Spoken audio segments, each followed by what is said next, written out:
Vamos ao encerramento da quarta edição do Festival Literário da Madeira. Agradeço à organização por me ter convidado, em nome do Gonçalo M. Tavares também. Agradeço a vossa presença neste final de tarde ameno no Funchal, como é tradição. Mas agradecer, e porque faz parte, a educação convida a isso, mas a justiça também. Sublinhar estes nomes, Francesco Valentini e Arcangela Savino, responsáveis por um encontro de excelência que pudemos testemunhar ao longo dos últimos dias, da última semana.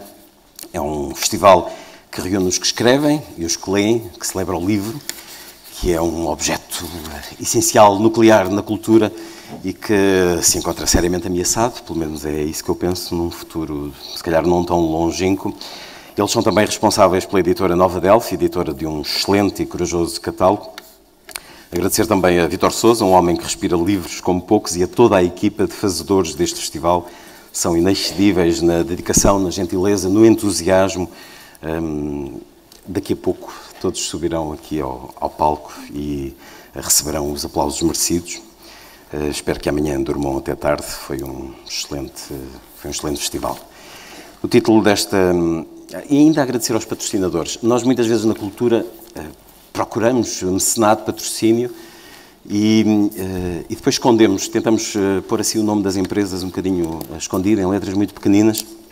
Há um bocado essa tradição na cultura, quando é de facto essencial e as empresas, os decisores que tomam a iniciativa de possibilitar um evento como este, merecem o reconhecimento, merecem ser apontados, são patrocínios privados e, por isso, é grande mérito, para além da Câmara Municipal do Funchal também. O título desta conversa de encerramento faz um jogo entre o último livro do Gonçalo M. Tavares, Atlas do Corpo e da Imaginação, saiu há alguns meses com a editorial Caminho, com a participação fundamental dos especialistas, e de imagens se fará também esta conversa, este encerramento do Festival Literário da Madeira. Faz um jogo entre este título e o meu programa A Força das Coisas na Antena 2, o mais antigo dos 4 programas que apresento de divulgação literária na Antena 2. Mas é claro também uma evocação da força da figura mitológica de Atlas, condenado por Zeus a sustentar, a carregar às costas, aos ombros, a abóbada celeste. É também por isso que a primeira vértebra da coluna cervical se chama Atlas, assegurar o que temos de mais perto do céu e de mais precioso. Algo que eu já não sabia, mas ao pesquisar recordei-me. Atlas designa também uma reunião de mapas e o Atlas do Corpo e da Imaginação do Gonçalo M. Tavares parece-me ser também um mapeamento da obra. Aliás, há uma espécie de planisfério com os livros de Gonçalo M. Tavares, que gosta deste jogo. Nos seus vários livros há sempre muitos elos de ligação, mas até em termos de numeração ou de disposição isso acontece. Dizer ainda que este livro nasce da tese de doutoramento de Gonçalo M. Tavares. Nós não vamos falar só deste livro, mas é fundamental, é um livro incontornável nos últimos anos. À conta disso, Miguel Real, por exemplo, deitou 40 páginas fora também de uma reflexão sobre o corpo, e só por isso temos que olhar para este livro com a importância que ele merece. Há 10 anos entrevistei pela primeira vez o Gonçalo M. Tavares para o meu programa A Força das Coisas, e Rimas da Vida, a primeira pergunta que lhe coloquei foi sobre a tese de doutoramento, que está na gênese deste livro. A primeira pergunta que eu lhe coloquei era sobre o corpo, a imaginação e a literatura e a linguagem e como tudo isto se relacionava. Perguntei-lhe como se ligavam estas forças, se alguma vez publicaria a tese, e 10 anos depois, numa escolha aleatória, ou enfim, numa escolha da qual nós não tivemos responsabilidade, estamos aqui para assinalar a publicação deste livro. Pouco tempo depois desta primeira entrevista, o Gonçalo M. Tavares começou a escrever histórias para a rádio e para a Antena 2, uma série de textos que eu passei nesse programa, A Força das Coisas. O nome era simples, Histórias de Gonçalo M. Tavares, que na nossa emissão computadorizada aparecia Histórias GMT, que sabemos é a sigla para o tempo médio de Greenwich. Eu ficava sempre a pensar se as histórias poderiam também ter esses meridianos, essas médias em que umas fossem mais qualificadas por estarem avançadas ou atrasadas em relação às outras. Das dezenas de histórias escritas pelo Gonçalo M. Tavares para a rádio, eu tenho uma favorita, porque é algo que eu tenho visto materializar-se ao longo dos anos, em muitos lugares, e pedi-vos 2 minutos para a ler. Intitula-se Os Relatórios. Se não estivesse com a minha letra, eu pedia ao Gonçalo para ler, era ele que lia essas histórias para a rádio e lia muito bem. E essa história, os relatórios, diz assim: a diretiva veio e as diretivas centrais eram para cumprir. Há muito que se dizia que aquela medida era necessária, pois não havia nenhum controlo sobre as diferentes atividades dos funcionários. A partir daquela data, então, todos os funcionários teriam de fazer um relatório descrevendo o que tinham feito no dia anterior. Os funcionários cumpriram, claro. Mas os primeiros relatórios foram considerados demasiado pobres. Eram apenas 2 ou 3 linhas com os principais tópicos e nada mais. Veio então outra diretiva, impondo a exigência de relatórios mais desenvolvidos e definindo um número mínimo de páginas por relatório diário. Tinham de ser 2 páginas. Os relatórios seguintes, embora mais complexos, ainda não satisfizeram as exigências centrais. É preciso, dizia-se nos andares mais altos da torre, é preciso saber o que faz cada funcionário em cada minuto. Os relatórios foram ficando assim cada vez mais longos e pormenorizados. A exigência na elaboração desses relatórios era tão grande que mal um funcionário entrava de manhã na sua repartição, começava logo a fazer o balanço das atividades do dia anterior. A competição passou assim a centrar-se no balanço diário das atividades. Os funcionários começaram a ser promovidos, tendo em conta não as suas ações, mas o relatório sobre as suas ações. E como o tempo de trabalho era todo canalizado para a feitura do relatório, já ninguém fazia mais nada. E por isso, os relatórios sobre o que tinham feito no dia anterior passaram a ser puras ficções, pois ninguém podia assumir que no dia anterior apenas fizera o relatório da antevéspera. Assim, em poucos meses, todos os funcionários se transformaram numa espécie de escritores de ficção clandestinos. A funcionalidade do país, essa, para grande satisfação da direção central, e como os relatórios bem o demonstravam, melhorara muito. Eu não sei se...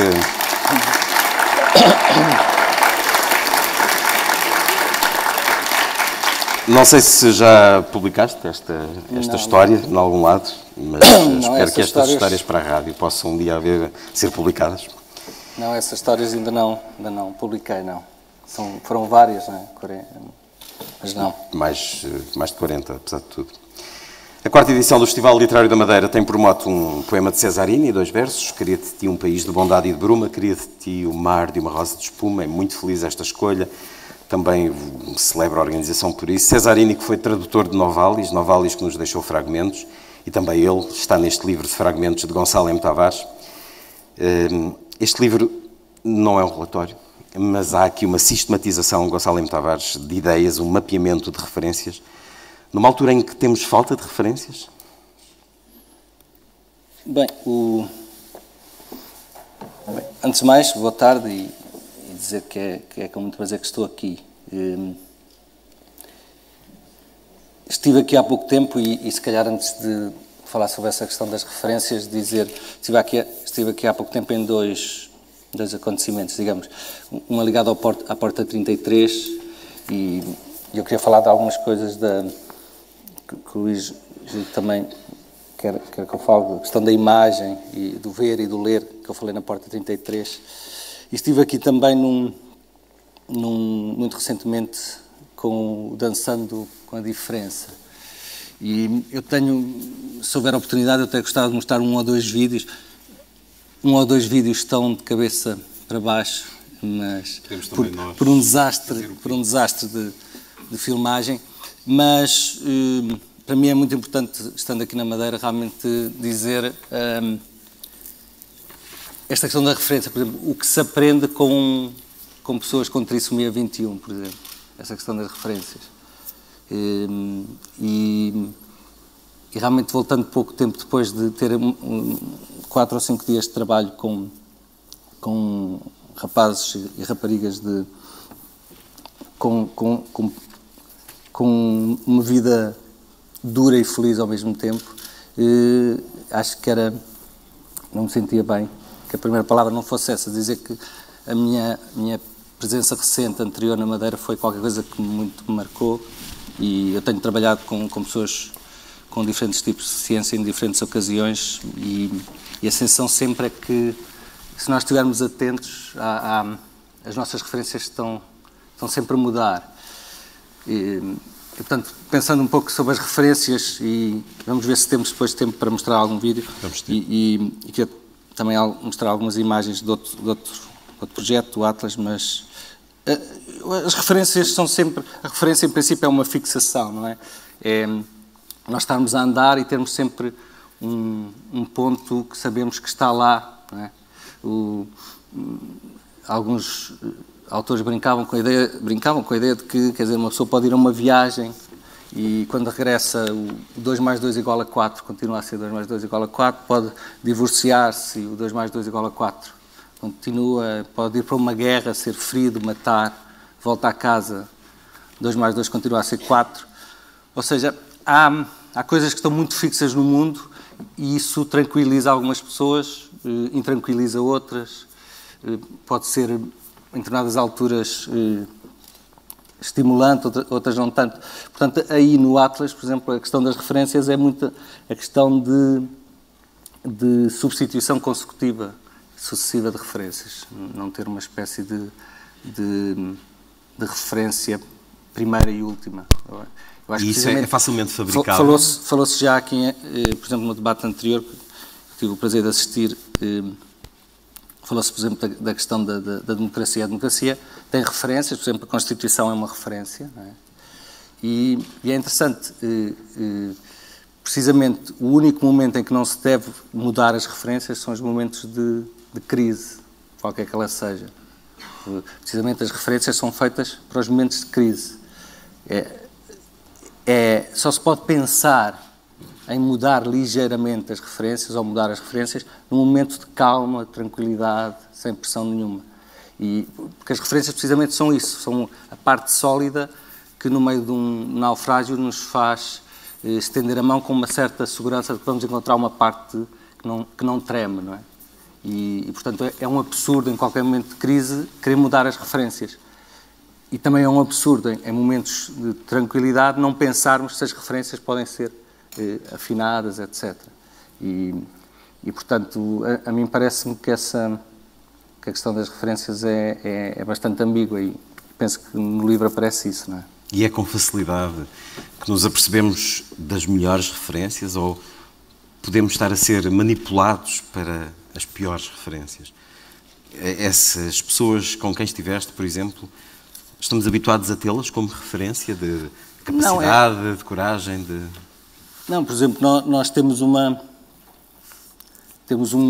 toda a cidade é construída para pessoas que caminham bem, que é quase que constituída para pessoas de 20 e tal anos, não é? Fortes, enfim. Mas o que me parece também importante é não ter a ilusão de que a cultura, por exemplo, é qualquer coisa apenas para espaços nobres. É também algo que se falou no debate anterior, e saindo um pouco dessa questão das referências, o que me parece também um bocado assustador é o que está a acontecer, por exemplo, com as notícias e a relação da cultura com as notícias. E a questão do real e do imaginário, esta questão do tema de Portugal, não é? E do país que queremos. Eu não, por exemplo, a ideia da democracia ser a possibilidade das pessoas se exprimirem de uma forma totalmente livre e poderem dizer o que quiser, é muito interessante porque e é ótimo, e acho que isso é indispensável, mas quando eu vou a um café, às vezes eu gosto de trabalhar em cafés, e é uma sensação muito estranha quando eu começo a ouvir, a certa altura, quase todas as mesas estão a falar do mesmo, o que é muito estranho.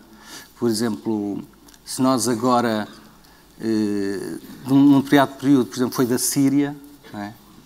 Por exemplo, se há um jogo de futebol, se formos ao café, 90% das mesas estão a falar das consequências do jogo. Se repararem, quase sempre as conversas, digamos, públicas, são sobre as notícias, as grandes notícias anteriores. E, portanto, há um paradoxo estranho, que é a liberdade da pessoa pensar o que quiser, mas, ao mesmo tempo, as conversas que nós ouvimos são quase sempre semelhantes. E é interessante que não são sobre a atualidade ou sobre a realidade. Por exemplo, provavelmente hoje na Síria estão a morrer mais pessoas do que na altura em que toda a gente falava no café sobre essa questão. E, portanto, é muito interessante porque essa questão dos relatórios do real e da ficção, quando por vezes se diz que, por exemplo, que a cultura não dá atenção à atualidade. Muita daquilo que nós pensamos que é atualidade é pura ficção.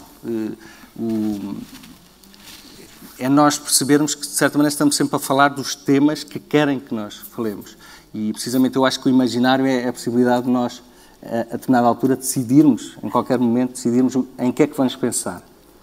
Porque o que é terrível é que a democracia, que é realmente o melhor modelo possível, mas cria esta uniformização noticiosa que faz com que, de uma forma subtil, nós pensemos da mesma maneira e falemos das mesmas coisas, quase como se estivéssemos num sistema menos estimulante. Não é? Então, caímos muito facilmente naquela ideia simples, mas contanto que somos manipulados pelos médias.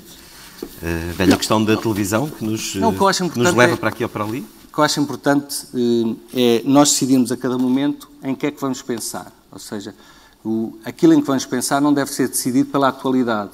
Eu acho que o nome da atualidade deve ser, digamos, o pseudónimo da atualidade, ou é um pouco aquilo em que querem que nós pensemos.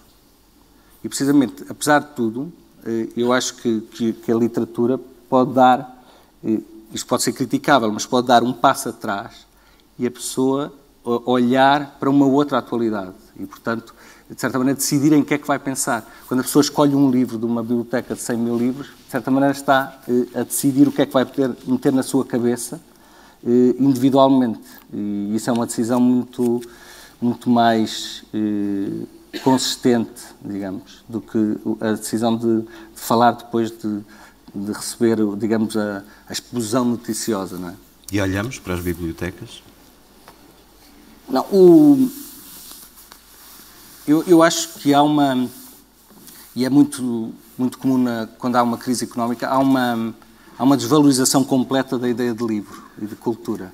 Ou seja, é interessante que em Portugal há uns anos havia uma coisa absolutamente desprezível, ainda há, que é a ignorância ser gozada, não é? O analfabetismo as pessoas serem gozadas por serem analfabetas, etc. É interessante que isso, felizmente, o analfabetismo foi qualquer coisa que está a desaparecer, mas o que eu noto muito hoje é que às vezes goza-se, por exemplo, dos miúdos que leem. A leitura foi associada a uma atividade inútil. Mas estás a ler para quê? O que é que estás a fazer? Uma fraqueza? Sim, uma espécie de não compreender uma atividade que não... Porque o problema da leitura é que... Não é produtiva. É sim, um pouco como as atribuições das bolsas. Nós devem ser dadas a atividades científicas e fabris, mas não a coisas humanísticas, como pois o grande problema da leitura é que quando se termina de ler, uma pessoa lê um livro e termina e não recebe 1000 euros. Não é? A questão quantitativa é esta, quer dizer, por exemplo, a pessoa está a ler um poema, acaba de ler um poema e depois não recebe 10 euros, 20 euros, não há essa. E, portanto, neste momento, para algumas pessoas torna-se incompreensível fazer uma atividade. E, de certa maneira, é um luxo, quer dizer, ler. Eu tenho ido a alguns sítios complicados em termos de pobreza, realmente, e perceber que ler ou ver um quadro ou ver uma imagem é já de um luxo existencial absolutamente... A pessoa só pode ler se à sua volta não tiver nenhum perigo de vida, não é? Só pode ler se tiver as necessidades básicas minimamente satisfeitas, quer dizer... Eu já estive em alguns sítios em que se via pessoas a andar na rua, por exemplo, nitidamente com fome, e os seus olhos o mundo estava dividido em duas coisas. O que era alimento e o que não era alimento. Ou seja, se alguém está com fome, só há isso. Não há espaço para a leitura. Não, é impensável, é outro mundo. Não existe. Nem para a beleza. Nós não temos Nós às vezes não apreciamos o facto de termos 10 minutos para olhar para uma imagem, apreciar uma imagem. Isto é, em alguns continentes, em alguns países, isto é absolutamente um luxo. É qualquer coisa que não existe e que não se percebe, não é? Mas é que nos momentos e nos sítios em que nós, felizmente, temos as necessidades satisfeitas, é fundamental este tempo não produtivo. O tempo que é precisamente o tempo da cultura, o tempo da agricultura, do semear, da tranquilidade. o que é terrível também na pobreza é que a pobreza, precisamente porque não tem tempo, vende, e eu acho que a última crise, de certa maneira, é quase isso. O que é a pobreza? É alguém que tem uma... A pobreza é uma urgência de tempo enorme. Alguém tem uma macieira com 4 maçãs e chega alguém e diz... E essa pessoa com uma macieira tem 6 filhos, chega alguém e diz, olha, eu dou-te 7 maçãs pela tua macieira. E a pobreza o que é que faz? Vende, não é evidente. Porque a pobreza não tem tempo para esperar que a macieira não vai dar 4 maçãs nem 7, vai dar 70, 700, 7 mil, mas vai com o tempo. E o que é terrível hoje é precisamente perceber que há uma espécie de... Houve um assalto estes últimos anos, era muito interessante ver as transferências coletivas e individuais, digamos, de macieiras. Porque o problema das maçãs é que comemos 6 maçãs e depois, se vendemos a macieira, no dia seguinte não há maçãs, não é? E, portanto, era muito interessante para aí, desde 2008 a 2014, ver a transferência coletiva e individual de macieiras. Íamos ter E basicamente é isso. As pessoas... E isto tem a ver com a cultura. Porque a cultura é precisamente uma... O que é que, por exemplo, ler um livro, precisamente, não dá algo de imediato. Ler 2 livros não dá algo de imediato. Ler 100 livros já começa 10, 20, 30, 100. Ou seja, é algo que é... A cultura é precisamente o contrário da informação. Por exemplo, o Google não dá... Ao contrário do que se... Quando se vai ao Google, nós vamos tirar uma informação. E a grande diferença entre cultura e informação é a questão do tempo. Eu posso rapidamente saber em que ano e em que dia houve um terremoto qualquer, em qualquer país. Pelo Google eu sei num segundo uma informação, mas isso não é cultura. A cultura é precisamente informações digeridas ao longo do tempo, tem a questão do tempo. E digamos que a crise económica é algo em que o tempo desaparece.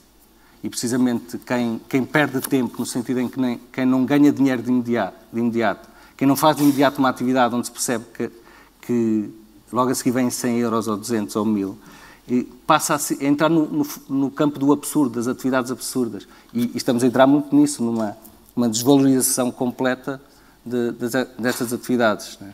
Aqueles que se aproveitam para acumular macieiras são o mal?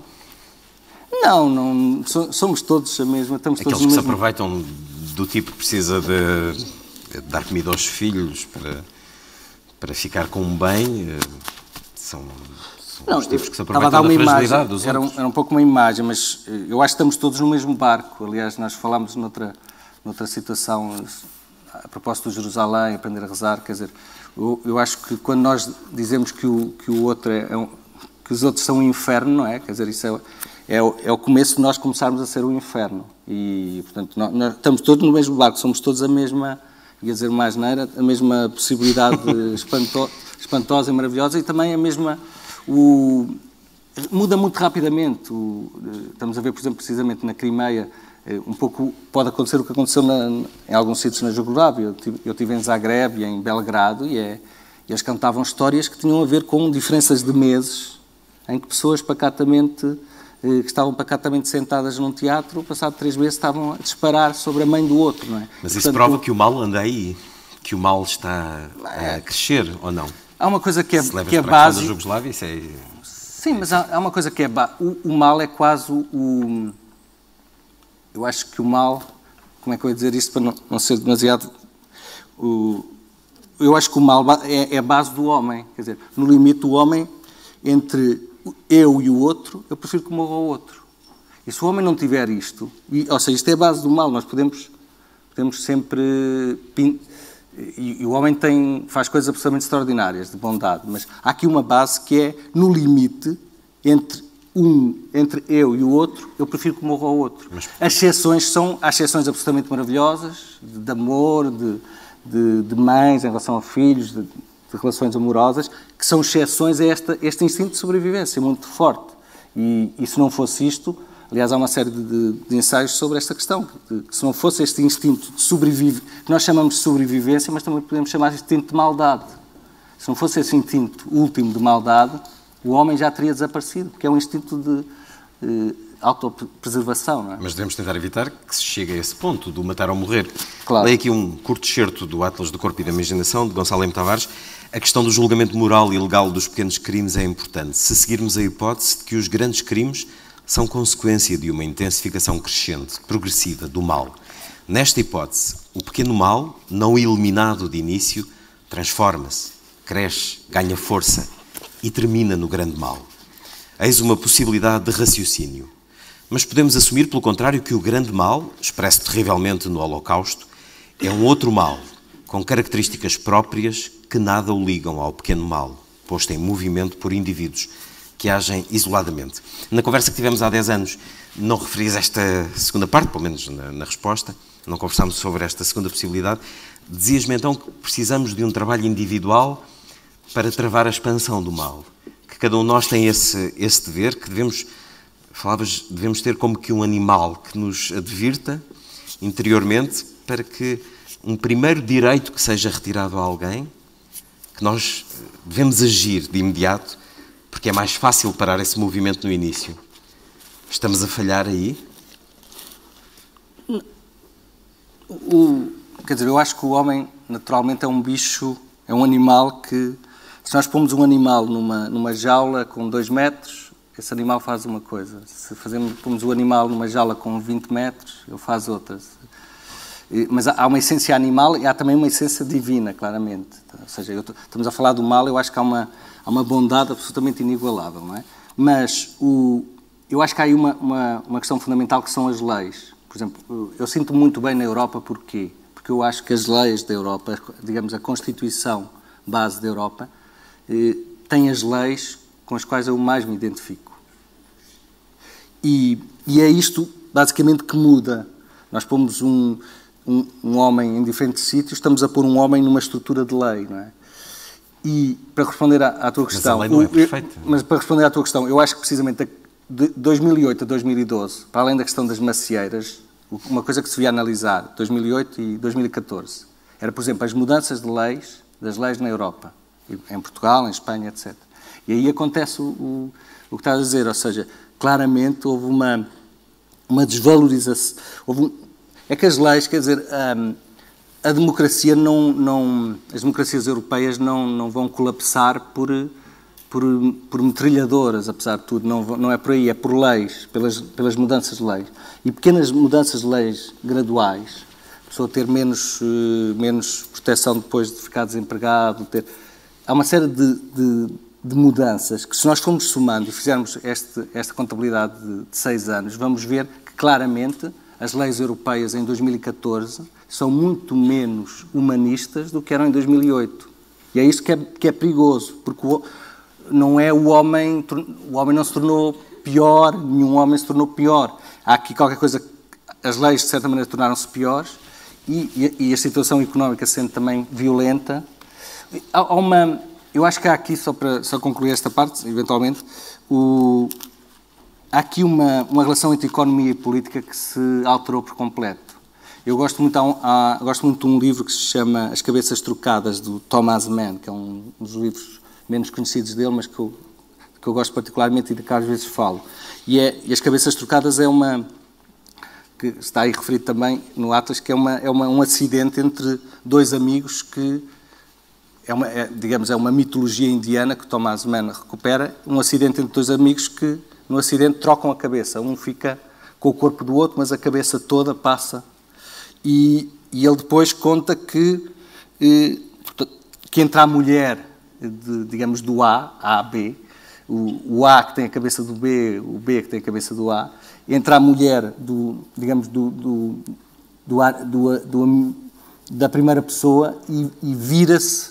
A primeira questão é para onde é que ele se vira. Se vira para a cabeça do marido ou para o corpo do marido. Não é? É a primeira questão, sobre a questão da identidade. E no livro é interessante que ela vira-se para a cabeça do marido. Não é? E isto é interessante sobre a questão da identidade. E depois percebe-se que ela está grávida. E que já estava grávida. Não é? E depois a grande questão do livro é realmente quem é que tem o direito à paternidade. Quem é que tem o direito à paternidade? E é uma questão muito, muito bonita, porque de certa maneira, digamos, o corpo do marido com a cabeça do outro diz, bem, eu é que tenho direito à paternidade, como é evidente, digamos, a parte corporal que teve a responsabilidade direta de ter o filho está aqui. A cabeça do marido dizia não, porque eu tive vontade, eu tive o desejo de ter o filho, portanto eu é que tenho direito. E isto é uma discussão absolutamente extraordinária que só a ficção pode dar. É uma das coisas precisamente que eu acho que a literatura ou a ficção pode acrescentar. É acrescentar um problema que nenhuma ciência poderia fazer isto, experimentar isto. Portanto, é um problema que só o imaginário é que pode dar. Mas eu estou-me a ler... E, portanto, é esta a grandeza da ficção e da arte. Mas eu lembrei-me disto porque eu acho que em relação à economia e à política, as cabeças estão trocadas. E realmente nós viramos para o corpo da política e que está lá a cabeça da economia. E de certa maneira, há duas coisas que são perigosas quando se sobrepõem à política. Digamos, a parte militar, como é evidente, e a parte económica. E o que é terrível nos últimos anos é que, claramente, digamos, a política passou a ser uma linha da economia. E quando a política é uma linha da economia, as cabeças estão trocadas, porque não é assim. Mas entendem-se às mil maravilhas. Política e economia. Não, é, de certa maneira, um acidente e as cabeças estão trocadas. Nós temos dificuldades em perceber a que parte do corpo pertence. E esse fenómeno é ou não um mal que se está a alastrar? Eu não gosto, sobre o qual nós estamos não gosto de falar dessa questão de...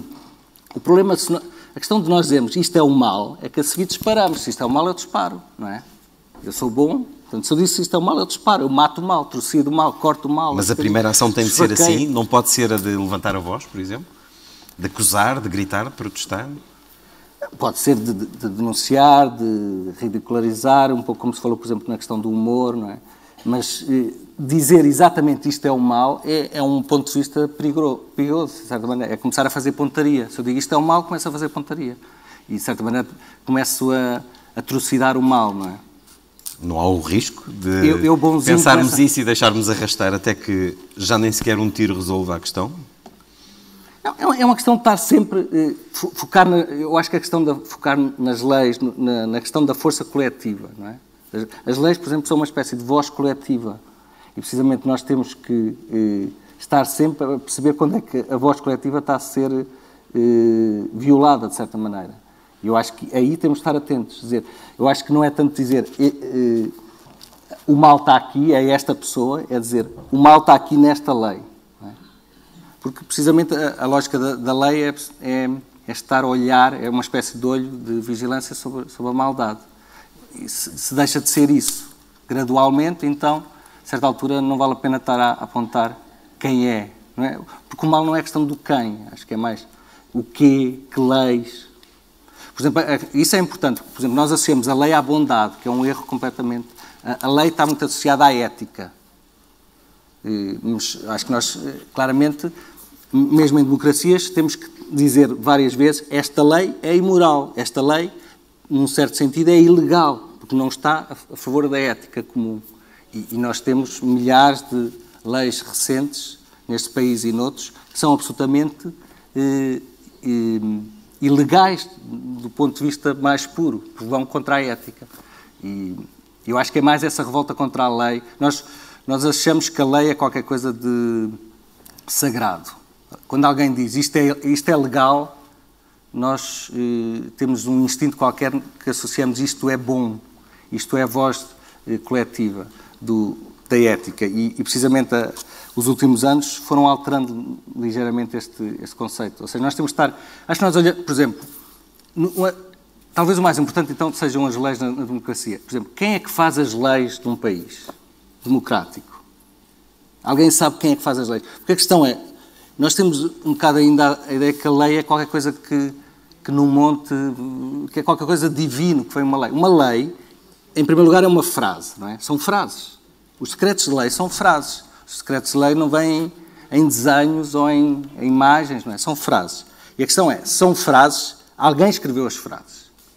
E a questão é, quem é que escreveu esta frase? Há um decreto de lei sobre os impostos, da empresa, das empresas. Quem é que escreveu? Quem é? É o João, com 43 anos, que tem 2 filhos, trabalha ali. Quem? ou seja, saber quem é que escreveu as leis, para mim, é uma das bases da democracia. E a questão base é que nós não sabemos quem é que escreveu as leis. Nenhuma lei. Estou-me a recordar, por exemplo, da lei da duração dos mandatos autárquicos. Nós conhecemos as pessoas que escreveram aquelas leis, pessoas ligadas ao poder, e que por causa do de e do nos mostraram que as leis são muito frágeis. Não, as leis andam à volta dessas pequenas decisões, não é? As grandes decisões, até da própria língua, não é? A questão da ortografia, etc. Todas as leis, mesmo as grandes leis, são, em último lugar, escritas por 2 ou 3 pessoas. E era importante saber quem são essas pessoas. Porque depois nós temos um pouco a ilusão de que o Parlamento, um Parlamento democrático, vai ver as leis, com pormenor, e, portanto, que de certa maneira é quase... o nosso imaginário da democracia é o Parlamento que escreve as leis, mas não é verdade. Nós tivemos até casos recentes em que leis... Quer dizer, não estamos a falar de pequenos decretos de lei que estão sempre a sair e que são muito importantes. Estamos a falar de grandes leis que muitas vezes os parlamentares não têm conhecimento básico do que é a lei. E, portanto, uma das coisas que eu acho essencial é precisamente nós tirarmos a cabeça um pouco do homem, dos homens, não é? Dessa coisa da maldade dos homens, e tentar ver ali as leis, ter uma vigilância enorme das leis. Nós temos uma relação com as leis na democracia que é completamente disparatada. Os gregos, é engraçado, por exemplo, o Aristóteles tem uma definição de lei que é muito bonita, que é: lei tem a ver com a questão da ética, é uma frase que impõe uma determinada ética, que dura no tempo. Que dura no tempo. Ou seja, por exemplo, o Montaigne tem um ensaio que, quando fala de um determinado povo que tem um conjunto de leis, e quando alguém propõe uma mudança de lei, vai com a corda de enforcado já na cabeça. Se essa mudança de lei não for aceita, ele é enforcado logo imediatamente. E a ideia era um pouco transmitir que as leis são coisas para manter e que só se mudam quando se sente que é qualquer coisa de consistentemente melhor. Por exemplo, eu lembro das escolas. Havia alturas em que as pessoas recebiam decretos de lei à segunda, depois à sexta-feira outro decreto de lei, sobre a mesma lei. Ou seja, a própria lógica da lei, da duração, não é completamente... A lei é uma coisa que tem a ver com o hábito. A lei é uma frase que impõe um conjunto de relações entre as pessoas, e essa frase que impõe um conjunto de relações entre as pessoas e as coisas, etc., tem que ter tempo para as pessoas se habituarem a essa relação com as pessoas, a relação com as coisas. Tem que ter tempo. E basicamente, a democracia perdeu essa questão. Os gregos tinham muito isso. O Solon, que foi um dos primeiros, digamos, nós diríamos hoje, um dos primeiros juristas, dizia que a primeira proposta dele é que não se devia mudar as leis em menos de 100 anos. E depois foi abdicando e foi reduzindo este prazo. É evidente que essa questão dos prazos não é relevante, mas esta ideia de que a lei não pode ser mudada de qualquer maneira é fundamental. E quando uma lei, por exemplo, é mudada com um espaço de 1 ano ou 2, só mostra que há qualquer coisa de absolutamente anárquico. Aliás, as ditaduras vivem das mudanças rapidíssimas de lei. E é interessante também era outra coisa interessante perceber a velocidade das mudanças de lei entre 2008 e 2014, pequenas leis, e do período anterior. Porque mostra muito. Nós não nos apercebemos disso, mas à vontade... Era interessante ver o número de decretos de lei que há por dia em Portugal. Que é absurdo, mas é absurdo. Ou seja, mas aquilo que se diz é que nós temos excesso de lei. Sim. Até propositadamente para não a fazer cumprir. Sim, leis. É que uma nova lei, só deve aparecer uma nova lei se aparecer um OVNI. Quer dizer, as coisas estão cá todas, não é? Está espaço, água, madeira, pessoas pequeninas, pessoas grandes, pessoas de mais idade, pessoas com problemas, pessoas com... Estão cá todas, não há assim alguma coisa de novo. Só deve aparecer uma lei se aparecer alguma coisa de radicalmente novo. Devemos simplificar e não acrescentar. Sim, claro. Neste Atlas do Corpo e da Imaginação, falas connosco também através das imagens, fazendo também o ponto para as imagens que trouxeste e que nos queres mostrar. As imagens são feitas pelos espacialistas. Primeiro, gostava os espacialistas são um grupo... de perguntar porque é que fizeste esta narrativa de imagens neste livro. Bem, os espacialistas são um grupo, especialistas de espaço, são o grupo então que fez as imagens do Atlas. E E esta questão da imagem parece muito importante. Eu sempre valorizei, sempre gostei das imagens no geral, mas com esta multiplicação das imagens, as imagens transformaram-se em algo muito desvalorizado, até mais desvalorizado que o livro e que o texto, não é? Apesar de tudo, o livro ainda é respeitado. As imagens, nós vemos uma imagem e queremos logo outra imagem. Demoramos, quer dizer, por exemplo, o tempo que esta imagem está aqui é um tempo já completamente anormal, não é? Nós às vezes não temos a noção, mas no século XV, século XVI, havia pintores que iam, sei lá, ver um quadro do Miguel Ângelo e demoravam 3 meses a chegar a um sítio, estavam semanas a olhar para o mesmo quadro, ou seja, havia muito poucas imagens e cada imagem era olhada durante muito tempo. Nós agora temos uma ânsia, a ideia de que a próxima imagem nos vai salvar, não é? Portanto, vemos uma imagem, passamos logo rapidamente. E, portanto, um dos pontos aqui foi também fixar as imagens e uma maneira, às vezes, de nos fazer olhar para a imagem com mais atenção, ou seja, com mais tempo, reparar, estar muito tempo diante da imagem, é muitas vezes pôr um texto, não é? É interessante, porque o texto obriga a parar, obriga a olhar para a imagem de uma outra forma.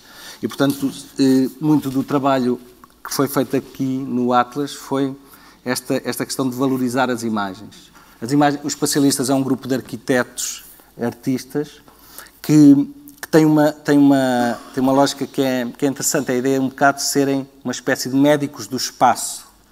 Eles andam com malas de médico mesmo, fazem uma espécie de performance que depois fotografam, não é?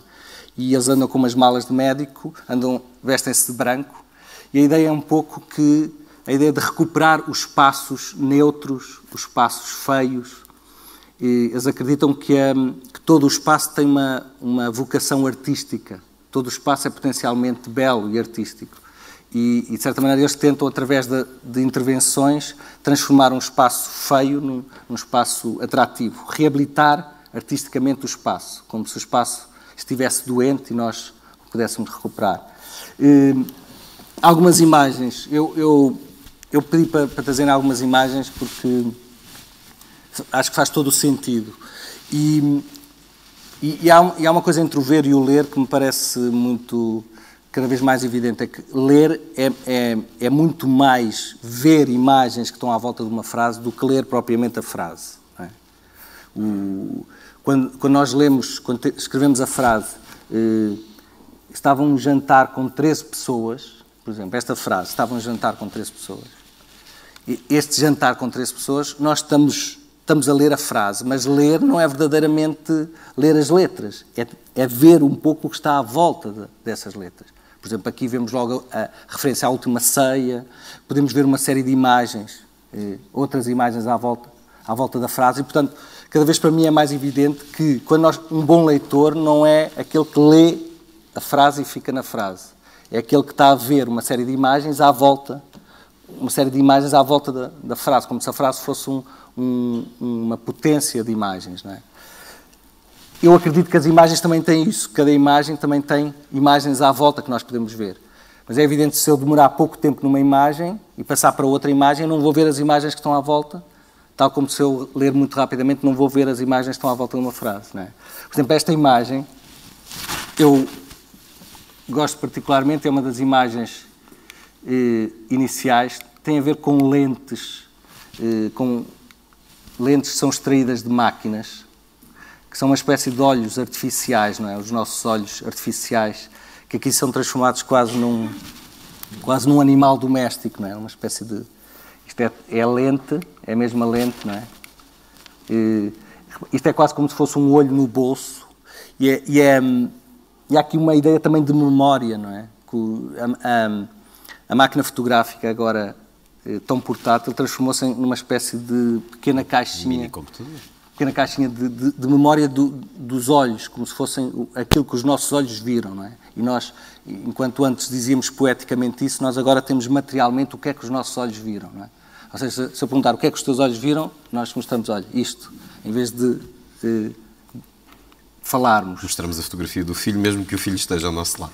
E portanto, há aqui há aqui também esta coisa, a substituição quase do olho natural pelo olho artificial. Por exemplo, esta imagem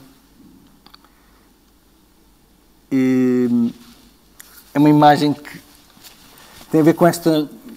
Por exemplo, o que me agrada muito também é inventar, eu fiz algumas legendas diferentes para a mesma imagem, não é? Ou seja, como se a mesma imagem pudesse ter uma infinidade de histórias, e tem, não é? Por exemplo, nós aqui podemos ver os vestígios, digamos, geométricos de uma personagem, não é? E quer dizer, podemos ver isto individualmente ou podemos ver coletivamente. Há pouco tempo a pensar sobre esta imagem, isto pode ser também uma espécie de retrato do século XX, não é? Um século absolutamente racional, em que as pegadas humanas foram pegadas quase geométricas, foi uma obsessão pela lógica, e de certa maneira ainda estamos aqui, numa espécie de obsessão por vestígios em que os dois lados sejam iguais entre si. E é muito interessante a diferença entre o natural, há pouco a questão da maldade. O natural é naturalmente torto. O natural é naturalmente torto. Quando nós vemos uma linha reta, é sinal que está lá o artificial. Mas quer dizer que nós também nascemos naturalmente maus? Não, nascemos naturalmente assimétricos, nascemos naturalmente desincronizados, nós temos uma obsessão pela... Isto é interessante até em termos artísticos, há ainda uma obsessão pela harmonia, pela simetria, e que é uma opção muito de qualquer coisa do mundo artificial. A natureza é naturalmente torta. A linha reta é qualquer coisa de excepcional na natureza, não é? E esta imagem podia ter a ver com isso. Há aqui uma construção, por exemplo, de uma... Não sei se consegue ver com o candeeiro. Não? Conseguem ver? O candeeiro acho que está exatamente, pelo menos para mim... Mas é bonito. É bonito, é assim uma montagem... Mas por exemplo, esta ideia... Eu estive há pouco tempo na Foz do Iguaçu e, por exemplo, uma coisa impressionante a nível do projeto.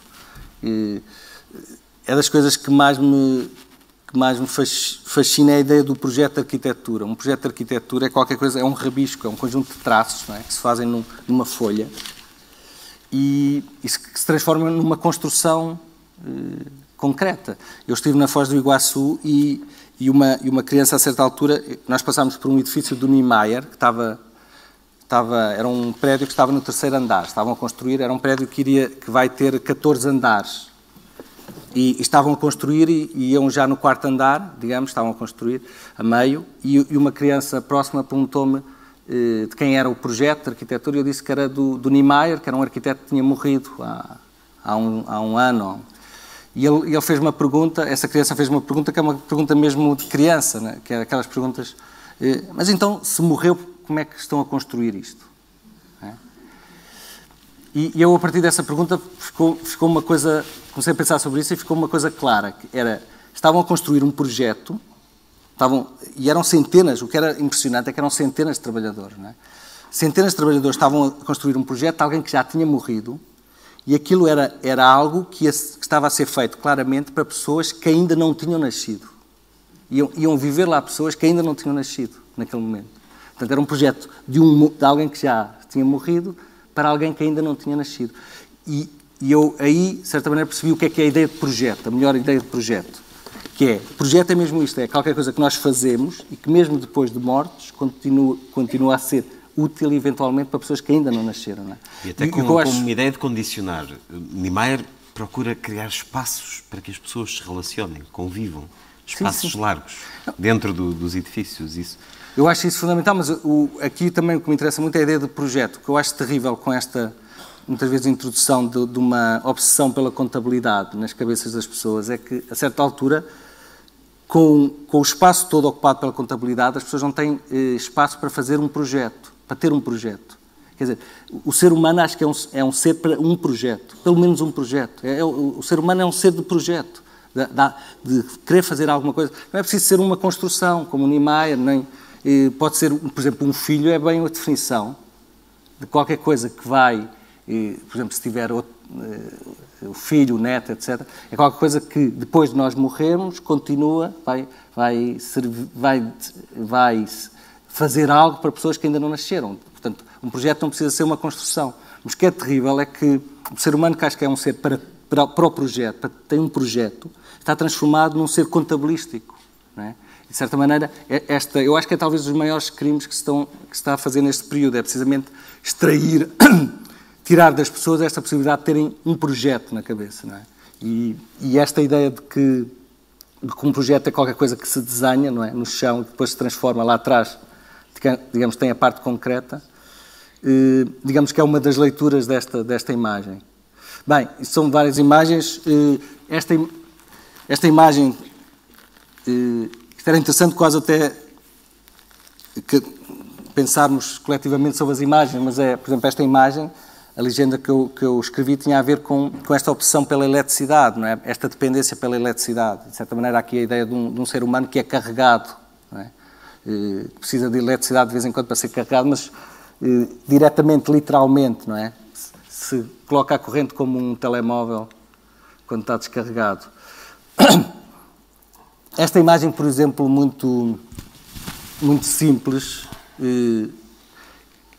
que é interessante, que é o desequilíbrio. Há pouco estávamos a falar do direito, do simétrico, etc. Nós normalmente olhamos para o que está ligeiramente deslocado em relação às outras. E é interessante que o que está torto se torna central. Por exemplo, nesta imagem é muito claro isso. Bem, há aqui várias... Por exemplo, esta imagem sobre a questão da fronteira é algo impressionante. A fronteira que nós... Se fizéssemos a história da violência e do mal, é interessante que eu acho que um dos prefácios da violência e do mal, além do medo, acho que é a fronteira. E a fronteira é uma linha. É impressionante que a fronteira é uma linha. Por exemplo, se eu traçar aqui uma linha, tenho uma fronteira. Quer dizer, não é... Se eu pegar numa caneta, num marcador e fizer aqui uma linha, tenho uma fronteira. E tendo uma fronteira, tenho um espaço de agressividade potencial, não é? E, de certa maneira, a legenda desta fotografia era fronteira, precisamente. Há um livro muito bonito que é O Elogio da Sombra, do Tanizaki, que eu aconselho a todos. Nós temos uma opção pela luz, não é? E os orientais têm uma delicadeza em relação às sombras. E esta imagem, por exemplo, se nós realmente pararmos um bocadinho a olhar, há aqui dois mundos. O mundo que conta com a sombra e o mundo que não conta com a sombra. Se nós olharmos para a parte de cima, por exemplo, nesta imagem de baixo, se olharmos para a parte de cima, estamos a ver alguém a pegar apenas numa das bolas de ferro. Se olharmos para a parte de baixo, ou seja, se incluirmos a sombra, a ilusão que temos é que a pessoa está a carregar duas bolas de ferro. E esta ideia de que, de certa maneira, o olhar para a sombra às vezes nos revela algumas coisas que o olhar direto para os corpos nos dá, também é algo que me interessa muito. Isto é uma imagem muito perturbante que, quando eu a vi a primeira vez, tinha a dúvida se alguém estava a saltar ou a enforcar-se, não é? E esta confusão entre o salto e o enforcamento é qualquer coisa que para mim é muito forte. Esta imagem acho também é muito bonita,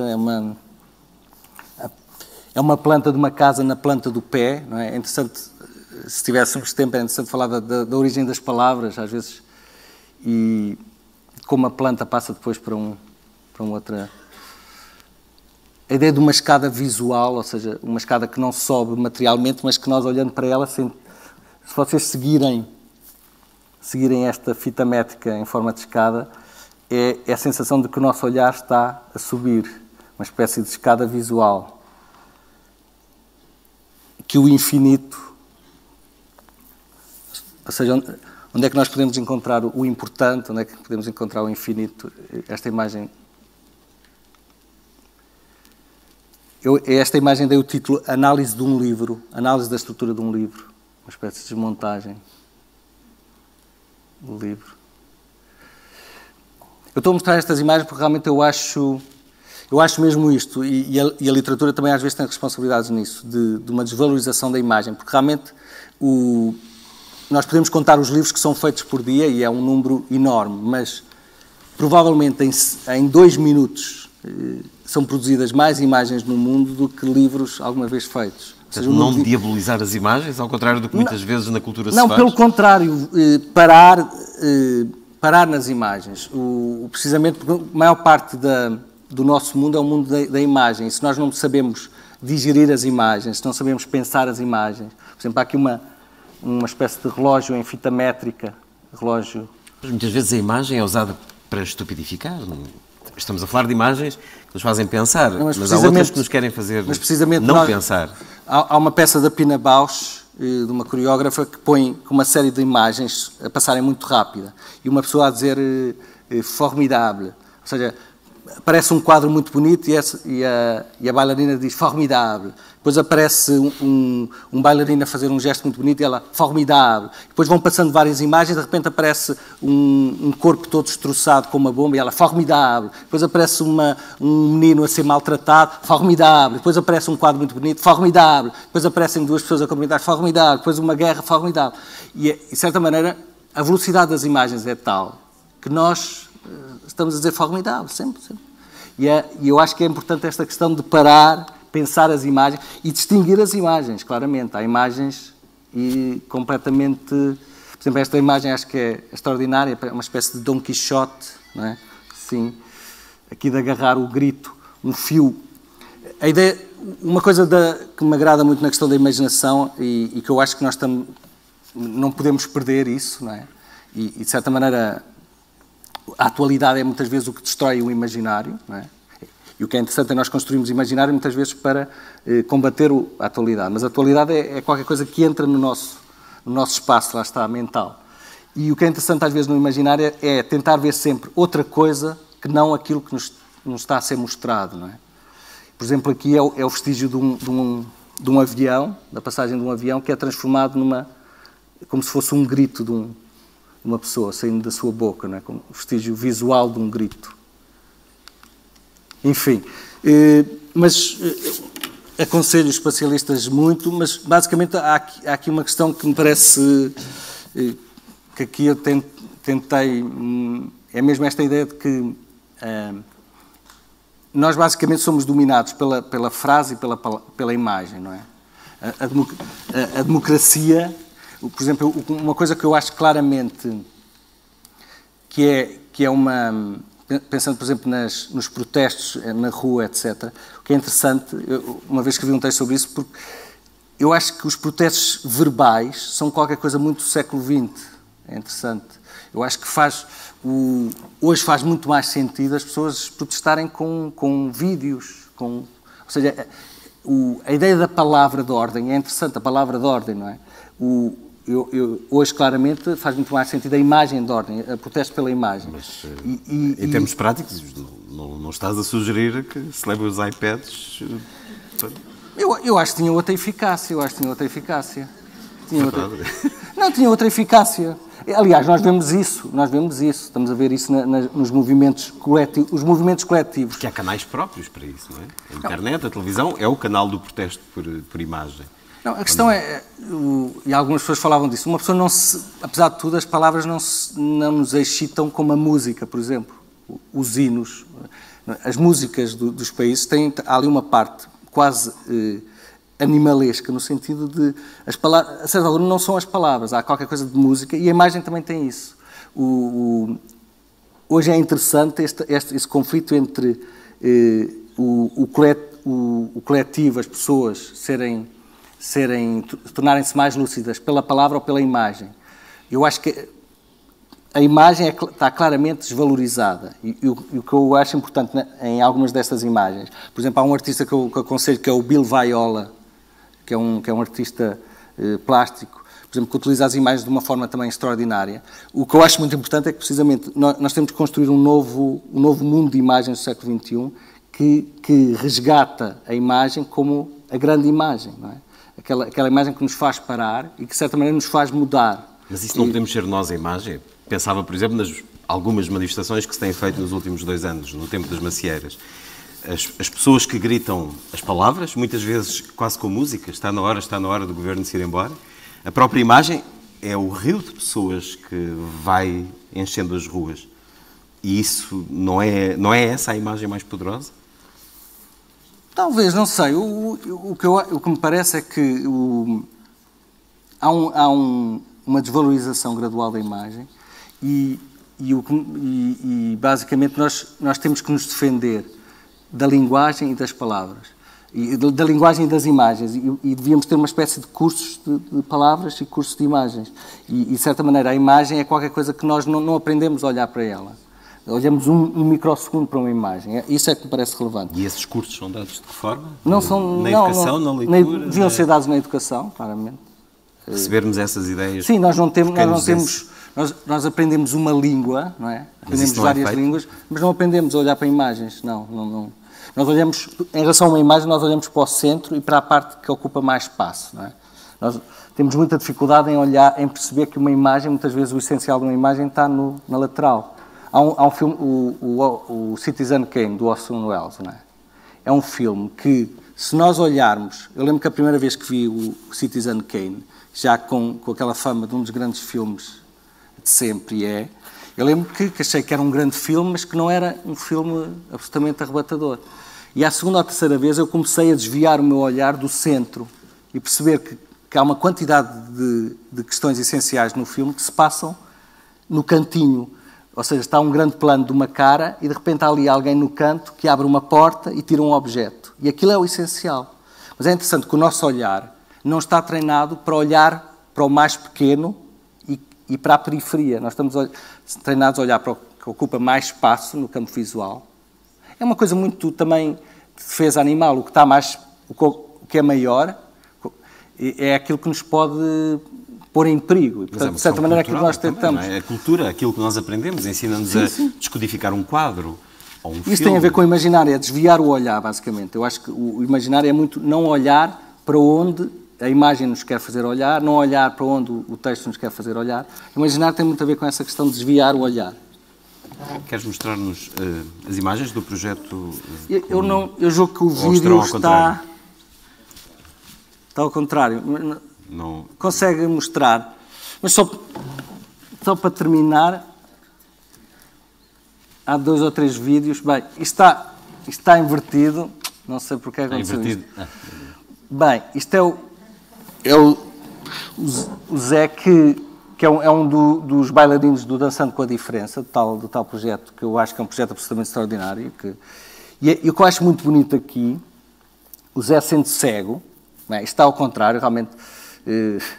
Mas o que ele está a fazer o Zé está a reconhecer a folha, porque a ideia era ele desenhar na folha. Ele está a reconhecer, não sei se pode passar outra vez, está a reconhecer o espaço, a folha onde pode desenhar.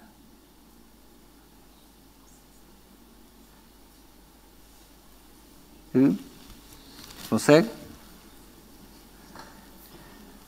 Um bocado a ver... Eu acho isso muito bonito de ver. Ele está a ver os limites, até onde vai a folha, primeiro.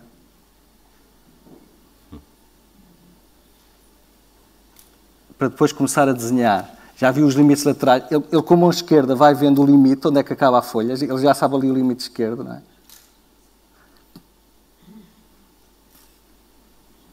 É terrível porque temos que... Ele é cego e tem deficiência mental profunda? Não. É cego, é uma pessoa com uma inteligência vulgar. E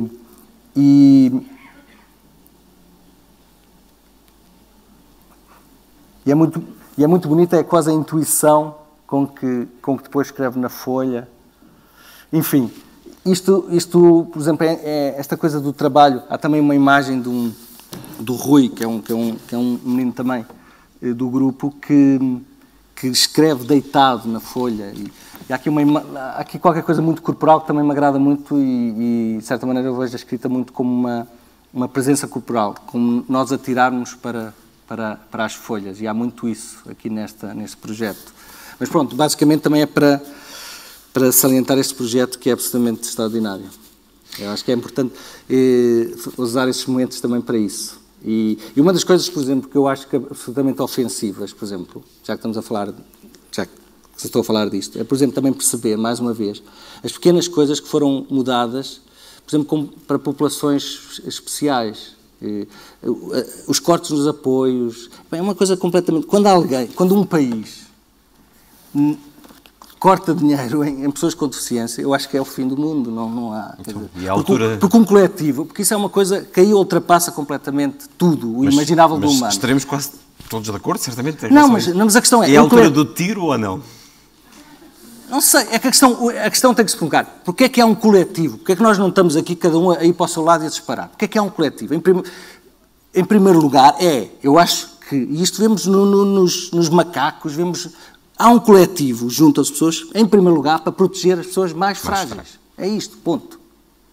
E é interessante que agora a lógica há um coletivo para produzir mais. É evidente também, nós coletivamente fazemos... Por exemplo, uma pessoa sozinha não consegue, há casos às vezes invulgares, mas construir coisas muito complexas, não é? Há uma questão de trabalho coletivo, de produção coletiva, que só se consegue por grupo. Os grupos também se juntam para fazer coisas que individualmente não conseguimos, não é? Eu, para passar um tijolo de um lado para o outro, tenho que ter o outro lado, alguém a segurar do outro lado. Agora, basicamente, eu acho que o ponto inicial, todas as espécies animais mais simples, quando se juntam, quando se percebem que é melhor estarem juntos do que separados, é porque, em primeiro lugar, tem a questão de proteger o mais frágil. Portanto, quando a certa altura se começa a mexer nisso, acho que estamos a tocar no intocável. E eu acho que isso, sinceramente, eu acho que aí é obsceno. Mas nós estamos a permitir isso. O que é que isso faz de nós enquanto Pois, grupo? o que é terrível eu posso dizer isso, não adianta nada. O Ricardo Araújo Pereira estava a falar da questão do humor, não adianta nada. Também o que é terrível, por exemplo, a questão da atualidade, estávamos a estar a falar no início. Porque é que eu não... Quer dizer, porque é que eu não sinto vontade de falar sobre coisas concretas que estou a dizer? Porque, quer dizer, não adianta nada. O que é terrível não adianta nada. E sentes não ter vontade de falar do que está a acontecer? Não ter vontade de falar. Muitas vezes, precisamente, é ganhar uma certa distância e ter uma entrada sobre a atualidade um pouco diferente. Eu acho que os artistas, os escritores, as pessoas do teatro podem ter uma entrada um pouco diferente. Eu acho que entrar exatamente na atualidade de um ponto de vista mais imediato, é qualquer coisa que já vimos que não acrescenta nada. Eu sinto muitas vezes isso, quer dizer, e é terrível, nós temos acesso à palavra, temos acesso a uma série de coisas, e o que é que nós podemos fazer? São coisas tão evidentes e não podemos fazer nada, é precisamente a lógica da democracia ser algo muito ligado ao voto num determinado período, é uma coisa também absurda. A democracia deve ser uma coisa diária, ou seja, não se percebe, há toda uma lógica que não se percebe de representação que foi ultrapassada. Ou seja, um decreto-de-lei devia ser a lógica do Parlamento é essa, é que um decreto-de-lei, todos nós, em princípio, estamos a votar, porque estamos representados pelos deputados, não é? Essa é a lógica da democracia. Mas por exemplo, nós não percebendo quem é que nos representa diretamente, não é? Eu acho que tu não sabes, eu não sei quem é que me representa, é que nós devíamos ser representados em relação a cada lei. Não é? E, portanto, há aqui uma alteração da lógica, precisamente porque a lógica é engraçado, porque a lógica da democracia tem a ver com poucas pessoas, poucas leis, poucas mudanças de leis, e, portanto, a lógica de realmente porque a democracia tem a ver com a lei, a democracia não tem a ver com a votação. E, portanto, quando há uma lei em que a população inteira não é escutada, isto não é democracia. E a questão é que a lógica normal da democracia passa por cima disto por completo. Com o pressuposto de que os deputados são nossos representantes. Mas não havendo este vínculo, há qualquer coisa de não democrático na aprovação de cada lei. E por isso é que, realmente, havendo poucas leis, pouca aprovação de leis, poucos decretos de lei, faria algum sentido. Com esta sucessão impressionante de leis, estamos aqui num sistema que não tem nada a ver com com o sistema democrático. Portanto, também não podemos confiar nas leis. Descrente, desiludido, é assim que te sentes? Impotente perante o estado das coisas? Venha daí uma nota de otimismo. Não, eu acho que quer dizer, por exemplo, quando em alguns sítios em Lisboa estão 20 pessoas, por exemplo, aqui estão muitas pessoas, isso é muito invulgar. Porque é mesmo invulgar as pessoas interessarem-se por uma pessoa estar a falar de um livro, acho que isto é invulgar de positivo, não é? De ver imagens. E nesse aspecto há um grupo de... as pessoas gostarem ainda de qualquer coisa de desvio, que tem a ver com desvio, é um toque de esperança, mas não, acho que não estamos pior nem melhor, quer dizer, isto são coisas muito cíclicas e não... O que me parece relevante é não, nestes períodos violentos economicamente, nós não percebemos quais são as essências. E a lei e a cultura são coisas muito essenciais. É só isso, basicamente. Mas não vale a pena também fazer tragédias. Acho que nisso, por exemplo, a questão da história é perceber realmente que nós não estamos tão... Quer dizer, o que estamos a fazer é uma espécie de repetição ligeiramente ao lado. É quase sempre isso. E, portanto, outros tempos virão, claramente. O encerramento formal acontece já a seguir. Muito obrigado por terem estado aqui.